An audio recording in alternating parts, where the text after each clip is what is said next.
8월 31일 주일 이른 아침입니다. 오늘 말씀 일기 본문은 요한일서 4장 1절 이하 6절입니다. 본문을 다음 네 주제로 나누어 묵상할 수 있겠습니다.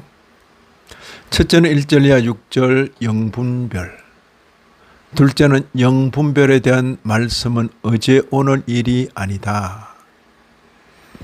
그리고 세 번째는 지난해 2024년 인천 송도에서 열린 로잔 대회, 그리고 2025년 금년에 또 사랑의 교회와 순복음 교회에서 열릴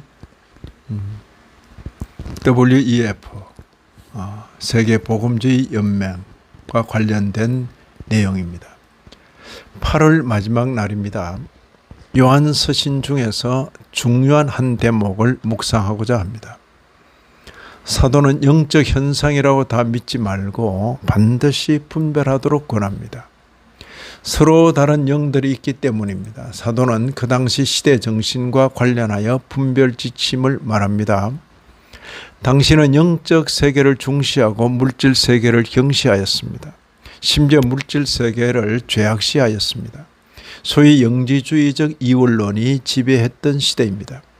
이런 견해에 의하면 신적 기원을 가진 로고스가 육신이 될 수 없다고 여깁니다. 그럼 육체로 사시다가 십자가에 달리신 그분은 도대체 누구인가? 단지 그렇게 보였을 뿐이라고 이들은 주장합니다. 소위 가현설, 도케티즘이죠. 가현설을 말하는 것입니다. 그렇게 보일 뿐이다. 이에 비하여 성경 진리는 신적 기원을 가진 예수께서 육체로 오셨다는 것입니다. 이처럼 시대를 지배하는 시대 정신을 전제로 성경 진리를 해석하게 되면 잘못된 대로 이끌리게 됩니다. 영분별에 대한 경고의 말씀은 어제 오늘 일이 아닙니다. 구약 신명기 13장의 우리는 처음으로 강력한 경고를 듣습니다. 신명기 13장 1절 이하 3절입니다.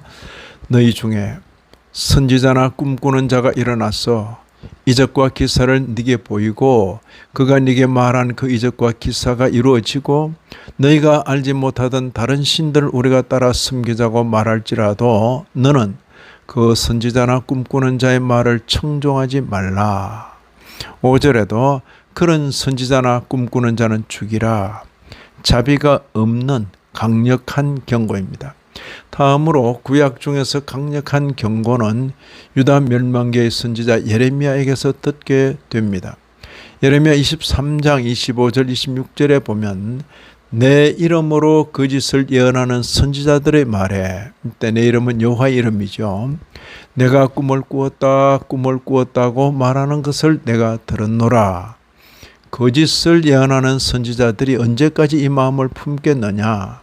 그들은 그 마음의 간교한 것을 예언하느니라. 이 같은 경고는 신약에서도 계속됩니다. 마태복음 24장과 데살로니가 후서 2장과 오늘 본문과 계시록 13장에서도 언급됩니다. 진리의 영이 역사하는 자리에 언제나 거짓의 영이 자기 자리를 차지하기 위하여 역사하는 법입니다. 우리 모두는 21세기 한국교회에 속하여 살고 있습니다. 21세기에 들어와 한국교회는 세계교회 가운데서 그 위상을 가지며 국제적인 모임을 주최하게 되었습니다. 이런 때일수록 성경적 신앙을 가지고 영분별을 잘할 필요가 있습니다. 지난해 2024년 9월 22일부터 9월 28일까지 대한민국 인천 송도에서 로잔 4차 대회가 개최되었습니다. 그때 발표된 서울 선언문은 일정 부분 긍정적인 측면을 갖고 있음에도 불구하고 다음과 같은 아쉬움이 있습니다. 긍정적인 측면은 성경 권위와 복음 중심성 재확인, 보수적 성윤리 재천명 등입니다. 그런데도 아쉬움이 뭐냐? 절차의 불투명성과 참여 부족, 전도 중심 선교에서 멀어진 듯한 메시지, 그리고 세 번째는 글로벌 현실과 복음의 긴급함을 충분히 담지 못함 등입니다. 이런 점을 주목하여 향후 교회가 로잔 문서를 활용할 때는 전통적 복음주의 원칙과 선교적 긴장감을 회복하는 균형, 그리고 공동의 담론 형성 과정을 강화하는 것이 필요합니다. 그리고 금년 2025년 10월 27일부터 10월 31일까지 WEA 세계복음주의 연맹 서울 총회가 서울 여의도 순복음교회와 사랑의 교회 등에서 열릴 예정입니다.